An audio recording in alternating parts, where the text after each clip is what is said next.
Welcome to the Players Meeting Podcast, episode try number 2, no 3, try number 3. So we may have try number 4 because I'm hearing some weird stuff in the background here now, but let's bring in Ronnie. Episode 2.3, engage. Yeah. Yesterday was an adventure for me, man. It was here's how it shook out. 4 minutes before the podcast, call, flat tire. Drive to help change flat tire. Jack sucks. Come home, get Jack, change tire. Come back, try to do the pod. 5 minutes before, internet goes out. Somebody blew a breaker in because they're remodeling the kitchen. Got that going. Tried to do the pod, looked at myself, said, why do you have headphones on? You're by yourself. Took them out. No audio. I'm gone, sucker. So I'm not off to the best start myself. So tried to go in and do the pod from inside the facility here, and there's no Wi-Fi. So you've got me on the old mobile device. Yeah, man. Should have just fired up your hotspot, buddy. Yeah. Well, it doesn't seem to want to power the laptop too well from the hotspot. So I got you here, man. I'm ready to talk. Let's do it. Let's do it. All right. Well, we finally got somebody tuned in, but here we go. Let's do it. Let's start where we always start. Let's pop it. What's been going on in the world of disc golf? The Big Easy, buddy. The Big Easy. Yeah. Is your car speaker on? Negative.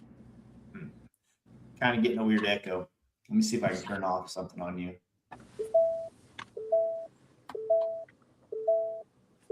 Huh.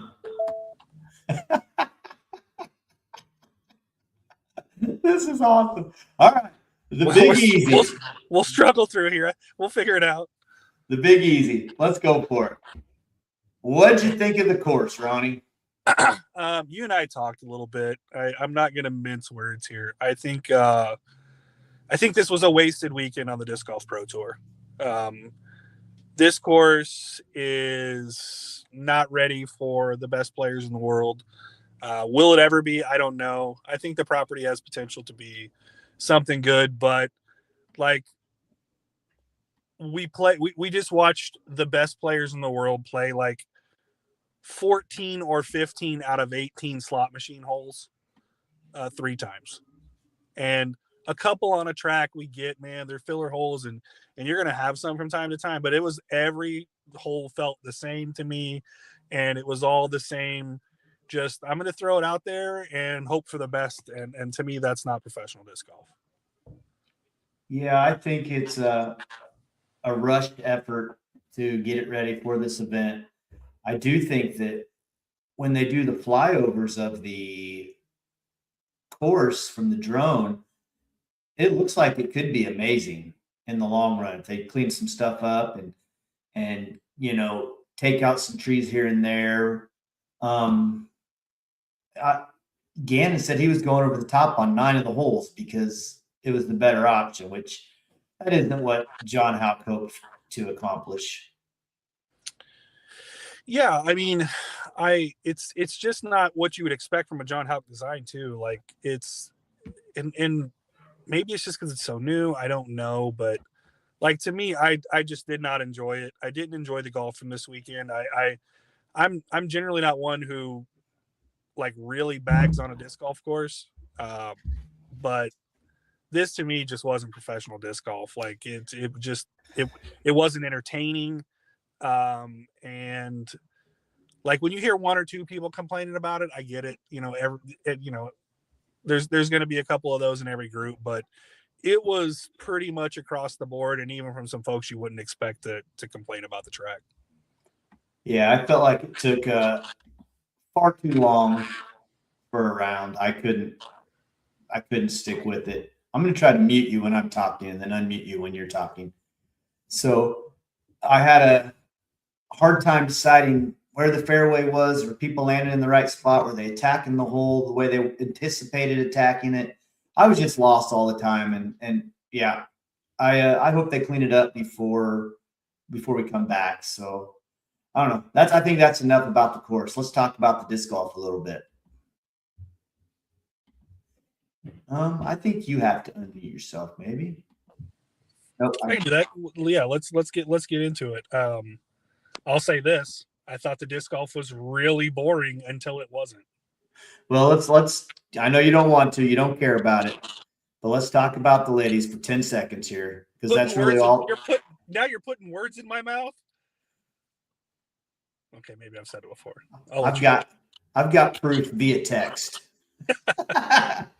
So only 2 ladies were able to shoot under par, and this thing was really never even a contest. I mean, they did get kind of close to her towards the middle of the last round, but when you look at some of the stats for the course, I mean, congrats to Holland for winning a Disc Golf Pro Tour event. That's quite an accomplishment. I can't wait till the Euros get over here, the ones that are still playing disc golf, to make it interesting. But look at this, man. 0 birdies on hole 4, 80% of them bogeyed it. And then holes 16 and 18 each had fewer than 5 birdies. And their course was much shorter than what the guys were playing. Yeah. I mean, I saw almost nothing. I did see some highlights. But yeah, it's just one of those tracks. It's just it's not even like, it's not that people don't like playing hard golf courses. I think playing hard golf courses is actually fun. I think watching people play hard golf courses is really fun. But yeah, it's so much luck involved, and there was a lot of girls that didn't have a whole lot of good luck. Well, then they're not very good on top of it. I'll say that. Yeah. Well, now at least you're saying it, not putting words in my mouth. Yeah, I will say it. So, all right. And then here it is on the men's side. They got them all. They touched all of them, which was quite an accomplishment, really. They had twice as many players in their field. They had a few holes that fewer than 10 people birdied, or they had fewer than 10 birdies on. Hole 2, only 6 birdies. Hole 13, only 5 birdies. Hole 14, 8 birdies. And hole 18, 3 birdies, 70% of the field bogeying it, which just goes to show you how awesome Gannon and Rick were on that last hole from what they were dealing with. That was incredible. So, yeah. Any last thoughts on the course before we go on? No, I think you hit all of them. Like, that's there were a couple of good holes too. Some holes that especially have some potential, but 18 is just, it's just a bear. I'll be interested to see where it finishes up the end of the year on most difficult holes on tour. I would be stunned if it's not number 1 or number 2. As long as they don't go back to Sprinkle Valley, there's a hope. I don't know. Are they playing Sprinkle Valley again this year? No, I don't know. I know there's an Open at Austin sponsored by Barbasol, but I would assume it's going to play it. Maybe, yeah. Well, Northwood's like that hole, and old number 12 at Northwood are, those are the most difficult ones on tour. And this one was, I know on Sunday when the wind came up, it played over 5.1 or 5.2. So it was playing a full stroke and a quarter over par. Yeah. All right, here we go. These 2 guys really saved the weekend, man. And there's a lot to unpack. There's a lot of everywhere I look online, I'm seeing people badmouth Rick. I see people attacking Gannon. It's just never ending. And, I don't know that either one of them was 100% within the rules. I know that Rick definitely wasn't within the rules, and we'll get that in a little bit. But neither one of them are really to blame either, because the rules weren't enforced upon them the way that everybody thinks they should. When we get to that part, I'll tell you who I do blame quite a bit, though, and I'm not very impressed by this person. So, anything about these guys before we unpack the last 6 holes? They're so incredible. Like, I think it's pretty clear these are the 2 best players going right now. at least so far early in the season. And even though Rick didn't win last year, Rick was still in the mix a lot. Gannon is Gannon, right? Gannon's the best player on the planet. We all know that. And even when it got the most challenging it did all week, these two guys just continued to go after it. And what they gave us yesterday on the back nine was pretty cool. Yeah, we can unpack the incident and all that stuff, but overall, I would agree with you. Neither one are really to blame or anything on this. Like, it kind of just is just kind of what it is. Yeah, I see people saying they lost a lot of respect for Rick. No. I don't know how you could, man. I mean, think about this dude. He just lost his tournament in a horrific way, and he didn't go storming off. He didn't act like a little baby. He congratulated Gannon. He let him put out last, and he hit the road, dude.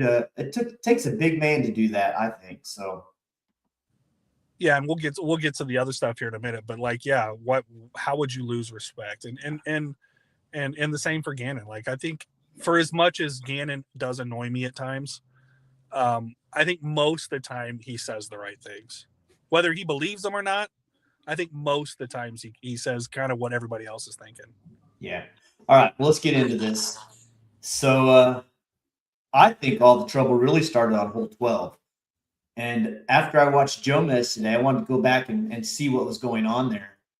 Hole 12 really showed me right there that I don't think Rick really knows how the rule is written or how the rule is intended to be used. He said multiple times in that can I break this branch off? No, you can't do that.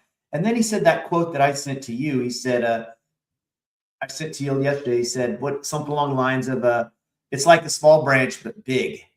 No, Rick, it's a huge branch that's in your way. You can't move it. So, thoughts on any of that? Yeah, I think I mean, we've covered this similar topics dozens of times on the show. I think it's actually pretty astounding how much some of the players don't know the rules or how they're enforced. I think it's actually pretty alarming. And in a sport where, we would hope that would be the case. And while we wanted to have the players continue to calling their own, calling their own rules and calling their own violations, the more and more that we see that, the more and more someone like me is, while reluctant, is okay with saying, hey, maybe we have an official on every hole or someone to call penalties for people. I'd hate to go that direction, but like, I think you're right. I think there's a lot of people that just don't know the rules. Yeah, or they misinterpret them, or they use them a way that they've used in years past or whatever. But in Jomez, they did a good job of covering hole 12. You can clearly hear Gannon say as he walks off, yeah, Rick, you can't move a whole tree. And then Luke Taylor comes in with the same joke, and they give him all the credit for the joke. But it was Gannon, and I'll tell you, that kind of irked me, because Gannon should have just said that to Rick. He said it in a way that Rick didn't hear it. But I told somebody today on the Heisnot page, hey man, don't think the pros aren't keeping these receipts. They watch Jomez, they hear that stuff. They're you got to go play with those guys every weekend. That's your job. So I don't know if you've ever had somebody in your job that you don't like, but they're not the most fun to work with. I mean, that's never happened to me, and I'm pretty sure that everyone I've ever worked with, I'm probably the best guy that they've ever been exposed to. So that's not really relevant for me. I don't know what you're talking about. Yeah, I'm sure. All right, let's look at the next hole. Hole 13. Incredible. Like, a lot of stuff went down here too. Wow. Like, no, go ahead. The picture of Gannon. He one of the few times that we actually saw a disc come to rest underneath one of these cypress trees, and they got relief from that. But he didn't know if he could take it half of the way or all the way or farther back, or exactly what the rule was. Luke Taylor's the only guy on this card that really knew all the rules as I was watching it. He was telling him how it was going to be, and I like that. That made me a bigger fan of Luke Taylor. So, Agreed. And there was some other people that were following that card that you would have thought, and I'm sure we're going to get there, that would have had some of these rules, pretty down pat. But yeah, like, and I get, like, I've played, I've played sports my whole life. Everybody's going to try to make the rules work to their advantage, and Gannon was trying to do that a little bit. And whether it was him just trying to game the rules a little bit, or bend the rule, or that he just didn't know, I don't know what it was, but yeah, you could tell that one player for sure knew exactly what the rule was on that. And it's, again, we go back to the other, I don't know how many other people that were on that card or following that card that did. Right. And then this putt by Rick, Big huevos. It was awesome, right? And his reaction was awesome. And we know Rick's a guy that feeds off of the crowd, and that got the crowd fired up. And you know what? I thought, at this point, hey, there's no way this dude doesn't win this tournament. Yeah, I think I kind of black clouded him a little bit, because I think when this putt went down, I texted you and said, it's over unless Rick does something stupid. He did. And I don't know that he really did a whole lot stupid, but, Gannon did some Gannon stuff too. He just hung around. Yeah. This was a big one. This was a big one too, yeah. Gannon misses from just outside of the circle, which was shocking. We don't think that's going to happen. And then Rick comes up, and two of these on the weekend, high left in the change, that just don't stay in there. Yeah, I mean, this was a really pivotal one, because got one more closer. Now you play a couple of really tough holes coming home, and it went from 3 to 2 here, and all of a sudden it just felt a little bit different. It just felt a little bit different. And that's in his head. Guarantee you. You do something like that, you can't. That's tough to shake that off. Yep. And Jordan's right here. He says, look at it. It takes 5 seconds to look it up on the online scoring app. All the rules are there at their fingertips. But you know what, Jordan? They didn't have to, because they had, let me see if I can change my screen here, this guy with them the entire round, Mr. Spring. Yeah, this is kind of who we were referring to a minute ago, right? This is someone that should, like it's not his job to know the rules. It's definitely the players. I'll say that first and foremost. But if you're going to be the TD and you're going to walk with it and you're going to act like you want to make some calls, maybe be part of it, and maybe be a little more of a voice, and not do the scenario that we saw happen here, which is after the hole.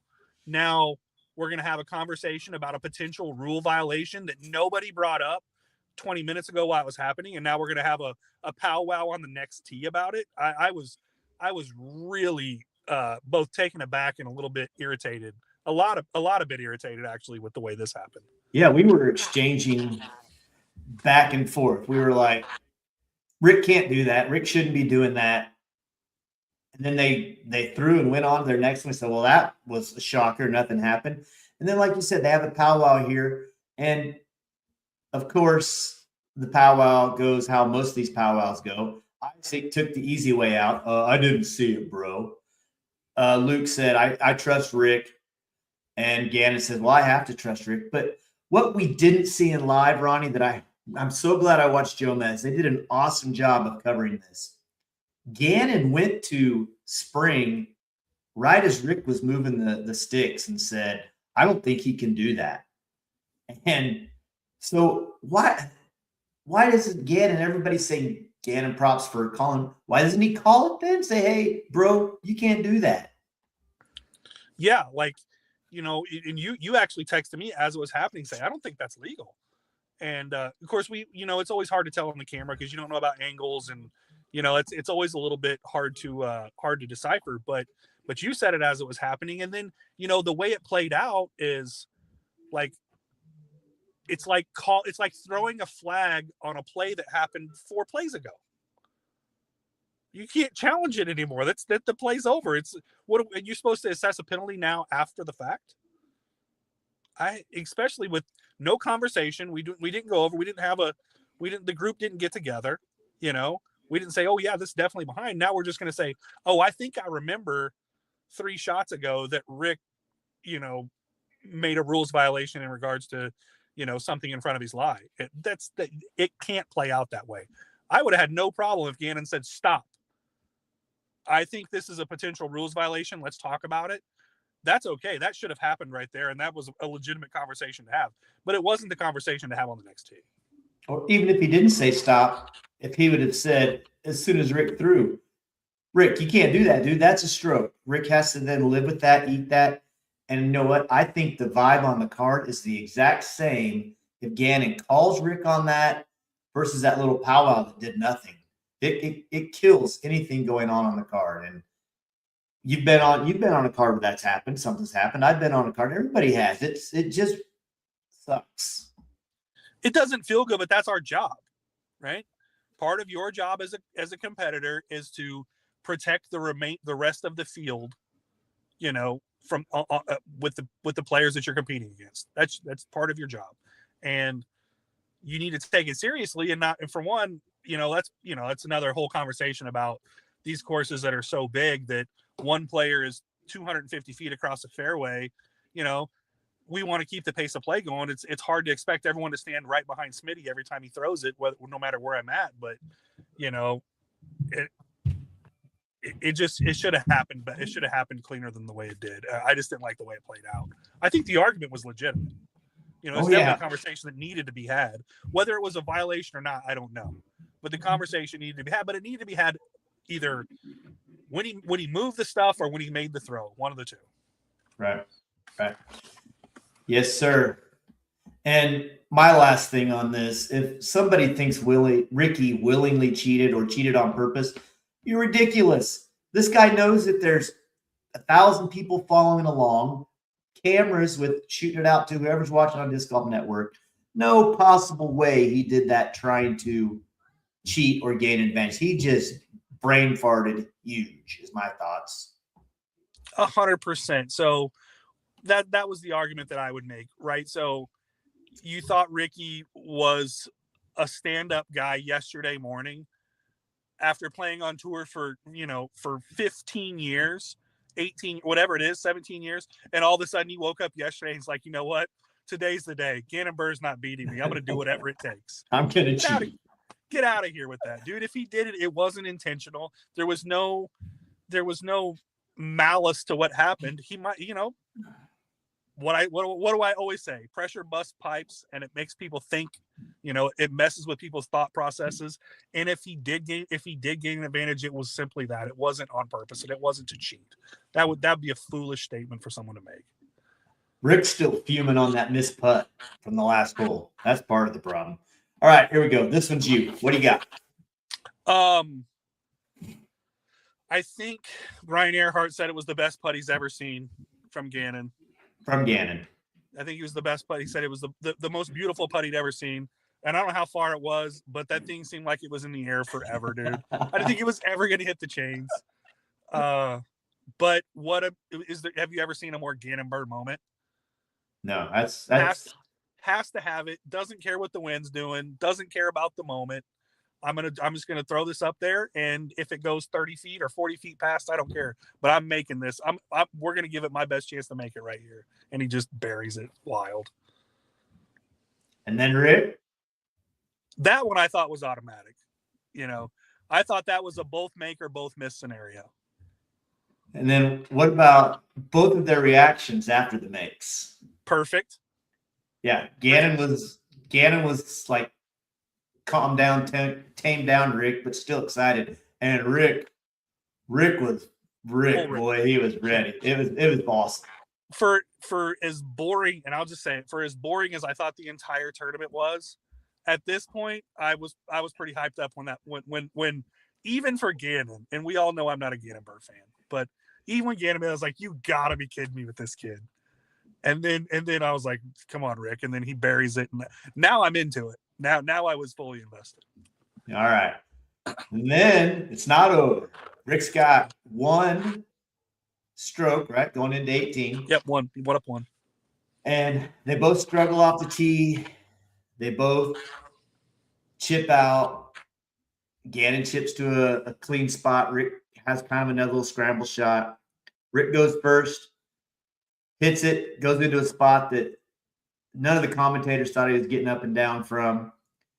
Gannon throws this ridiculous over-the-top shot that John Houck wasn't thinking about. Rick finds a way to get himself a 60-footer. That putt right there. Oh, my God. That putt was nasty. Yeah, just a gross 5. And Gannon's shot over the top. Yeah, that was, John Houck didn't see that shot when he was laying that hole out. Part of it is John Houck's, 4 foot tall and couldn't see that high if you gave him a telescope. But the shot that Gannon threw was incredible. And Rick, just like Gannon on the hole before, I didn't think there was really much, Rick was making that putt. He was always going to make that putt. Guy is it's crazy. And he made a few of those over the weekend. He made, a handful just like that, where even though it was 50, 60 feet, you're like, I don't think there's more than a 10% chance he doesn't make this. And I was nervous for Gannon on this. This is the first time that I can remember seeing. Well, I think of one other time where Gannon had to make a putt to stay alive. The other one, he failed. He missed a shorty against Alden Harris, but that was so long ago. That was before he was Gannon, the Iceman Burr. He was just Gannon Burr. But this was a nervy putt. Probably they were saying 15 feet. That looks much longer than 15, and I guarantee it felt a lot farther than 15 feet. Yeah, that was. I would say that was a 20-footer, and the basket probably looked 40 feet away for him. But in typical Gannon Burr fashion, just right in the heart, so hard you think it might come right back out the front. So yeah, he's something else. So we're tied after regulation. These guys have battled the hardest course in the history of disc golf for 3 days, tied, going to a playoff hole that has OB around the green, OB in the middle of the green. You know what's going to happen. One of them's going to throw out of bounds. You knew that before it even started. But Jeff Spring and the Disc Golf Pro Tour don't have the foresight to put an official down there by either water hazard just so that they can make the official call. And Ronnie, Rick has no say in where his lie is now this year. There's only one person, Gannon Burr. Yeah, that's I believe they think of that stuff. It's not good, right? I mean, how are you going to let someone who has a conflict of interest, is what you would think about that as. Now, and I think Gannon probably thought that was where it was. I think that was probably the most reasonable spot to put it, given where they were. But all that is beside the point. Gannon Burr shouldn't have to make that call. Ricky shouldn't get to make that call. It should be the rest of the field is clear, right? The course is clear. The tournament director is standing right there. You have officials. This is a playoff for a Disc Golf Pro Tour event. Let somebody else make the call. You're right here, Rick. Why is there nobody there to do it? It was just, Jeff Spring had a bad weekend, in my opinion. Yes, he did. Well, that's when they ended up giving it to him. And I'm not going to lie, I thought Rick might make it. But that green X is where I think the lie should have been from, with those trees in the way. I think Gannon Burr threw Rick a bone. I think he did too. I think, yeah, if I would have been spotting it, like watching, of course we have the ability to watch it in slow motion on replay, and I thought it was so did they. Slow, closer to that. No, you can't use it. You cannot use it. You cannot use it. That's but I think it was probably closer to that corner too. So Ricky had a probably a better chance to make it from where he was actually spotted. And when he steps up to that, maybe I was the only one thinking Island Hole at Emporia, Minnesota, where he's made it a couple different times from across the water on the little island hole that they have there. I'm like, this seems like this could be one of Ricky's, classic 80, 90, 100-foot throw in putts. And unfortunately it just, sailed on him. Yeah, that's going to the well one too many times, maybe. In the end, it was anticlimactic, but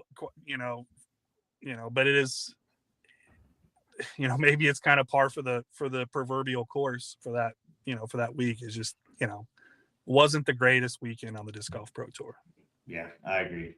All right. Well, we got 2 more things to get to here before we let you go bowling. What do you got to get out of here at? You got 3 minutes? Got 5? I got 5. Let's talk about it. All right. Survivor. I'll just shut up. We got Survivor. So we got people are either on Burr, Vinny, Isaac, or Ricky. 3 of which had a good weekend and 1 of which did not. We say goodbye to Knopper and Phil Bustamante. Peace out. Join the club, boys.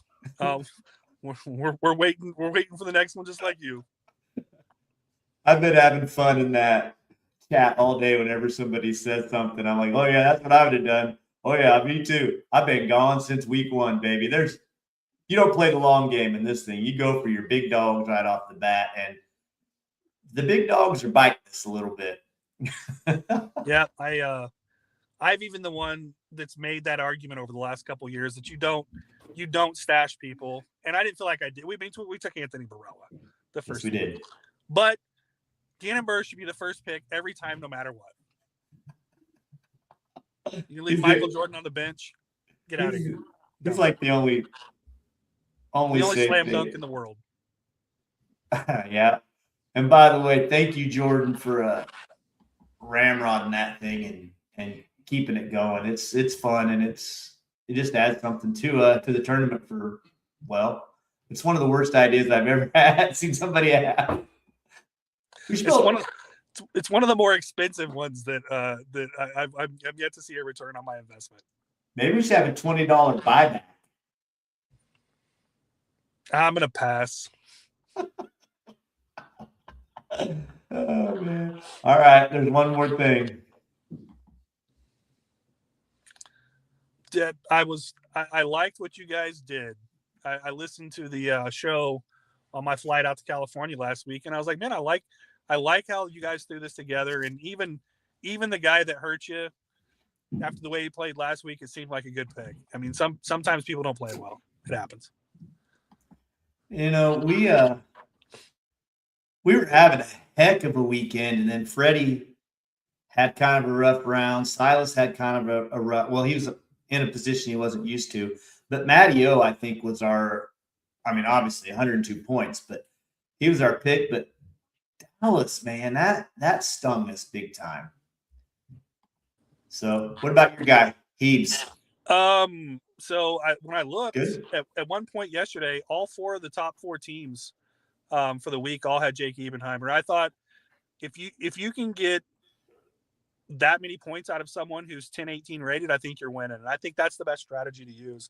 Use a couple of those like 10 to 10-15 guys and a couple of those 10-35 guys. And I think that's how you build a good team. And you need some of those 10-18 guys to score for you. And I think Jake averaged like 10-22 on the weekend and put up, a lot of birdies and not a lot of bogeys. And he scored 40 some odd points. So it's probably a good, looking at your lineup here, I think it's a good reference on how we go forward and how you guys build your lineups for the rest of the season. Yeah, I agree. And not knowing anything about the course, just knowing it was long, but long didn't matter that much, really. You had to be clean and you had to be able to make some long putts. Yeah, definitely. It was a strange course. So here we are. We at one point we were 3rd for this is week, right? Yeah, this is the week. So, and we ended up 5th. That's a lot better than last week. I'll give you that much. Keep stacking 5th place finishes every week, and you're going to wind up in a pretty good spot at the end of the year. Maybe even get a little return on investment. So, all right, dude. Well, let me check here. I don't think we have anything else here. Nothing I want to talk about, but we did it. We got it in. It was the hardest show to get in. We still fight technical difficulties, but we made it. You're going bowling. I'm going to go put a stove in and move a refrigerator around, I think. So it's a good day. Catch you on the next one. Peace. Later, buddy.